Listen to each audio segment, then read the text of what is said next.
ভালোবাসা তো দিচ্ছে, সব ঠিক আছে, কিন্তু এই পাইরেসির এগেনস্টে ঈদে মুক্তির এতদিন পেরিয়ে গেলেও এখনও প্রেক্ষাগৃহগুলোতে মহাসমারোহে চলছে শাকিব খান অভিনীত ও রায়হান রাফি নির্মিত সিনেমা তাণ্ডব।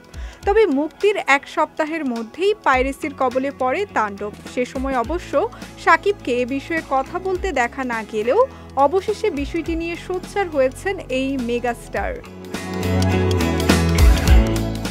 সিনেমাটি মুক্তি পাওয়ার পর 22 জুন প্রথমবারের মতো প্রেক্ষাগৃহে উপস্থিত হয়েছিলেন শাকিব খান। এদিন রাজধানীর সনি সিনেপ্লেক্সে আয়োজন করা হয় তাণ্ডব সিনেমার বিশেষ শোয়ের।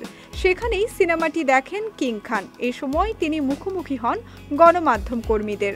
আপনি আপনার পাশের বসার যদি কাউকে দেখেন যে এর সাথে জড়িত, প্লিজ আপনি তার বিরুদ্ধে অ্যাকশন নিন।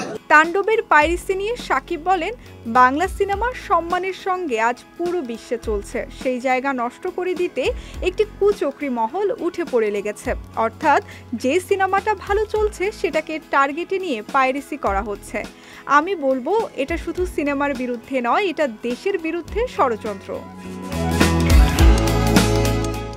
তবে পাইরেসি হলেও প্রেক্ষাগৃহে গিয়ে দর্শক যে সিনেমাটি এখনো দেখছেন, এজন্য দর্শক ও প্রশাসনকে ধন্যবাদ জানিয়ে শাকিব আরও বলেন, আমি দেশের সিনেমা প্রেমীদের ধন্যবাদ জানাই, কারণ পাইরেসি হওয়ার পরও তারা হলে গিয়ে সিনেমাটি দেখছেন। এখনও আমাদের সিনেমাটি হাউসফুল যাচ্ছে। এটা দর্শকদের এক ধরনের সংগ্রাম। সিনেমা বাঁচাতে প্রত্যেকটি মানুষকে সোচ্চার হয়ে পাইরেসির বিরুদ্ধে দাঁড়াতে হবে। বিশেষ এই শোতে শাকিবের সঙ্গে উপস্থিত ছিলেন রায়হান রাফি, প্রযোজক শাহরিয়ার শাকিল, রেদওয়ান রনি, গাজী রাকাত, ফজলুর রহমান বাবু, সাবিলা নূর, একে আজাদ সেতু, সালাউদ্দিন লাবলু, সুমন আনোয়ার, মুকিত জাকারিয়া, আজমেরি হক বাঁধন, দীপা খন্দকার, মন্দিরা চক্রবর্তী, জেফার রহমান, চয়নিকা চৌধুরী সহ অনেক তারকারাই।